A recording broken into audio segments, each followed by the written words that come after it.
उठाकर धनवानों को अपने अपने दान भंडार में डालते देखा। उसने कंगाल विधवा को उसमें 2 दामड़े डालते देखा।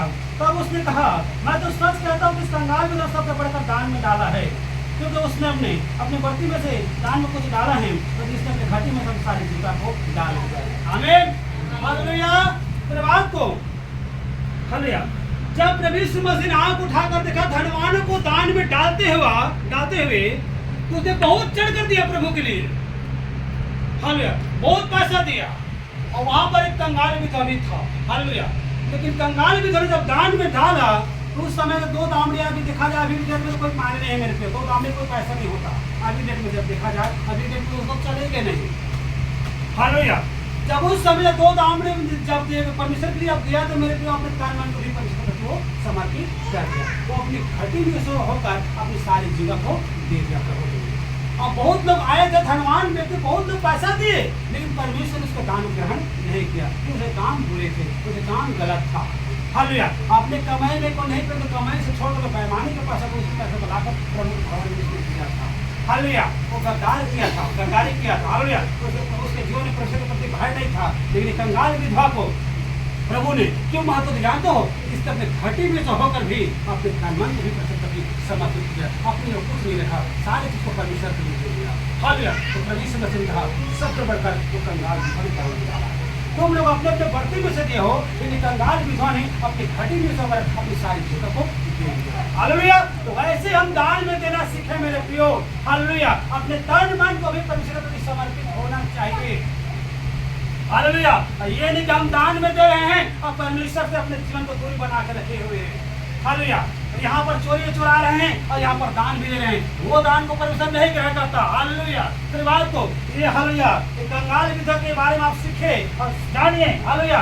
कंगाल विधवा ने अपनी घटी में से होकर भी अपने तन मन को भी और अपने पूरा जो 2 दामड़े जो पैसा रखा था, वो 2 दामड़े को भी प्रभु के लिए दे दिया। नहीं सोचा कि घर के बारे में नहीं सोचा, न्यास के बारे में नहीं सोचा कि अगर ये पैसे को मैं दे दूंगा तो मैं क्या खाऊंगा। और हमारे संसार लोग अभी के लोग को पूछोगे हालेलुया, तो 3 दिन से सोचते रहता हूँ, दो कि नहीं दो, चिंता धारा बीमार भी आ जाते हैं। हालेलुया। बीमार ही कर हालेलुया आ जाते हैं। लेकिन इस कंगाल विधवा के बारे में आप सोचिए और सीखिए। 2 दामड़े रहते हुए भी वो भी कंगाल विधवा होकर भी वो 2 दामड़े को दे दिया और अपने धर्म को भी प्रभु के लिए समर्पित कर दिया। तो प्रभु यीशु मसीह ने तारीफ किया और कहा, तुम लोग अपने बर्ती में से बहुत कुछ दिए हो, सबसे बढ़कर कंगाल विधवा ने दान दिया, घटी में होकर भी अपनी सारी चीजों को दे दिया।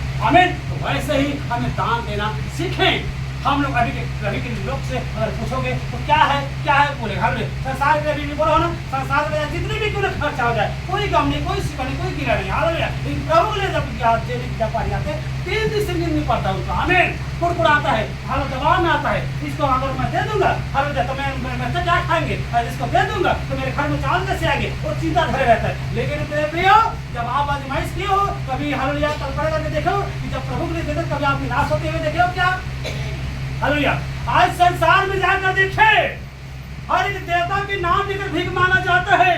क्या प्रभु यीशु मसीह के नाम से कोई आप तक भीख मांगा है? तब सुनिए क्या कभी क्षेत्र में मेरे प्रिय प्रभु यीशु मसीह के लोग कभी लज्जित होने नहीं देता। इस संसार में तक देवी देवता बनाए हुए 33 करोड़ देवी देवता और सबके नाम से आज भीख मांगा जा रहा है। लेकिन कभी भी आप नहीं सुने होंगे कि प्रभु यीशु मसीह के नाम से भीख मांगा जाए। वो प्रभु अपने लोगों को कभी लज्जित नहीं दे सकता। तो आप ईमान ही पड़ोगे तो आपको खड़ा भी कर देगा, आप कंगाली बनवा जाएंगे और फिर आपको आशीष दे देगा। हालेलुया। अपने लोगों को वो कभी निराश में नहीं होने देगा। हालेलुया। तुम्हारे मांगने से पहले मैं चाहता हूँ कि तुम्हें क्या क्या चीज की आवश्यकता है। वो प्रभु हमारे सोच से बढ़कर सोचने वाला खुदा है। वो हमारे मांगने से पहले चाहता है कि हमें क्या चीज की जरूरत है। आप मांगो तो मिलेगा। लेकिन हमारे मांगने का तरीका, हमारे बोलने का तरीका ठीक नहीं, इसलिए हमारा जो आशीष आना रुके रहता है। आमीन।